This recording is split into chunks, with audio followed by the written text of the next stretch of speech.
En este caso con Priscila Alvarado, quien ya nos acompaña al otro lado de la línea. Buenas tardes, qué gusto saludarle desde los micrófonos de W Radio. Buenas tardes, qué gusto asimismo saludar a la ciudadanía a través de este importante medio de comunicación. El motivo de esta comunicación para informar a los estimados oyentes sobre las distintas multas de la Agencia Nacional de Tránsito.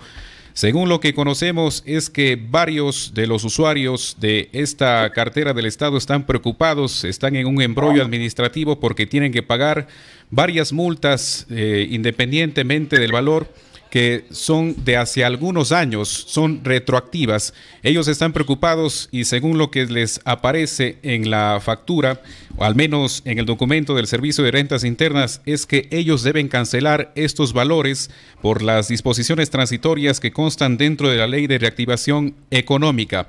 ¿Qué es lo que se puede decir al respecto de esto, ingeniera? Buenas tardes nuevamente. Efectivamente se han generado algunos incidentes respecto a obligaciones tributarias que no fueron pagadas por los ciudadanos oportunamente. Entonces, lo que se está haciendo por parte del Servicio de Rentas es una migración de información. Con esa migración de información se están generando valores atribuibles a los ciudadanos que en algún momento no cumplieron o no cancelaron determinadas obligaciones tributarias.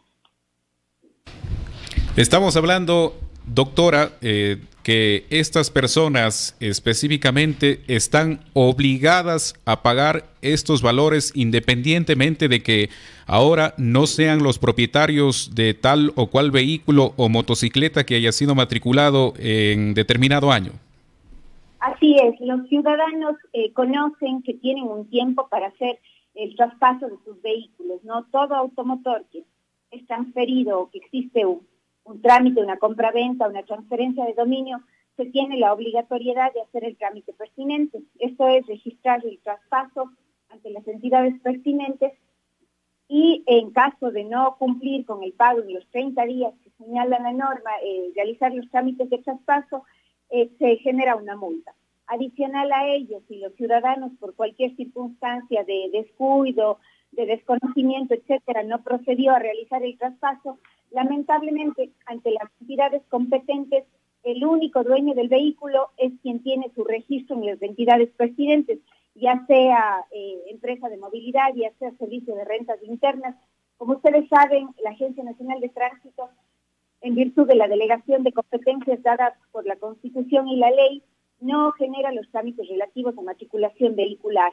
Sin embargo, como digo, si los ciudadanos no realizaron el trámite pertinente, evidentemente se siguen generando obligaciones tributarias atribuibles a quien asoma en el sistema como dueño del vehículo. Hay casos específicos de personas que aparecen con deudas de hace 10, de hace 15 o de hace 20 años. Estas personas, según lo que hemos podido conversar, dicen cómo yo puedo localizar a la persona que vendí el vehículo en este caso, si ya han pasado tantos años. ¿De qué manera se puede solucionar este tema? Porque lo que ellos deben, en este caso a la Agencia Nacional de Tránsito, son multas muy altas, pero sin embargo no saben cómo solucionar el inconveniente. Así es, lamentablemente ocurre esta situación. En este caso hay normativa expresa que señala las maneras en las que se hace la transferencia del dominio. Eso está regulado de siempre por la normativa pertinente. El Código Civil puntualmente señala cuáles son los mecanismos o cuáles son las maneras en las que se hace una transferencia de dominio.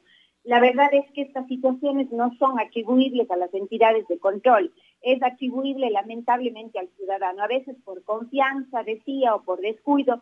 Era una práctica muy común, acordará si usted realizar los contratos de compra-venta en blanco, se los dejaba a completa discreción del negociante o de la persona a la que se le vendía el automotor, quedando en cierta manera el ciudadano desprotegido, pero por una acción de voluntad del mismo vendedor del vehículo. En ese caso, la única manera de que el ciudadano tiene que solventar este tema es haciendo la cancelación y el pago de sus obligaciones tributarias, porque como decía, para los entes de control, ya sea Agencia Nacional de Tránsito, ya sean los diferentes GAT, el titular o el dueño de la unidad de transporte es quien consta registrado el nombre en la respectiva matrícula. Sí, muy bien. Entonces, ¿cuál es la recomendación en este caso para los distintos ciudadanos que se encuentran en esta situación? La recomendación a la ciudadanía a cumplir con el trámite que dice la ley, no realizar contratos en blanco, no confiarse en que después se van a regularizar los papeles. Siempre que se realice un trámite de transferencia hay que culminar el proceso. El ciudadano tiene ciertamente que asegurarse de que se cumpla con el respectivo traspaso y que se generen los documentos pertinentes. Caso contrario, lamentablemente el ciudadano queda en la indefensión, y no porque exista una mala intención de las autoridades, sino más bien porque el mismo ciudadano no cumplió con el proceso respectivo de transferencia de dominio. En ese sentido, puedo hacer un llamado a la ciudadanía para que corten estas prácticas que se daban hace años de firmar documentos en blanco, de no realizar el trámite respectivo ante la notaría. Se debe hacer necesariamente el seguimiento de la venta, porque probablemente a corto plazo sí es posible ubicarle al comprador, pero ya pasan los años, pasan 5, 10 años, han habido 2, 3, 4 transferencias, se vuelve bastante complicado para el vendedor poder identificar o ubicar a la persona a la quien realizó ciertamente la transferencia. ¿Hay casos específicos, doctora, en la que se puede hablar de exoneraciones? Porque conocemos que hay algunas personas que sus vehículos han sido robados. ¿Qué se puede hacer en estas circunstancias, por ejemplo? Esos casos son de excepción y eso lo contempla también la normativa. En ese caso, para poder dar de base esas obligaciones tributarias, se debe generar la respectiva denuncia, ¿sí? Para proceder a dar la baja del vehículo, porque evidentemente está de por medio una denuncia, está de por medio la participación de fiscalía y en definitiva se ha judicializado esta situación. Entonces es un caso totalmente comprensible y que en definitiva no es culpa del ciudadano al haber sido víctima de una situación de robo, y en ese caso el ciudadano debe acudir a las instancias pertinentes, llevar su denuncia a la fiscalía y por supuesto finalmente presentar el certificado de la policía judicial de que ese vehículo fue robado. ¿En otros casos puede haber exoneraciones? Si nos puede detallar también. Perdón, no le escucho. Le preguntaba que en qué otros casos puede haber excepciones aparte del que habíamos mencionado. Ya, bueno, realmente la normativa no contempla otros tipos de excepciones.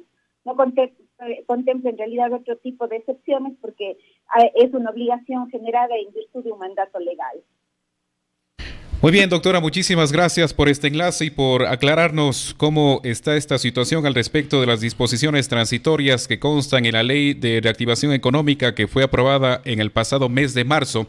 Vamos a hacer el tratamiento respectivo para que los ciudadanos que nos han consultado sobre este tema se acerquen hacia la Dirección Provincial de la Agencia Nacional de Tránsito para que se pueda resolver la situación. En otras noticias y que sin duda también están causando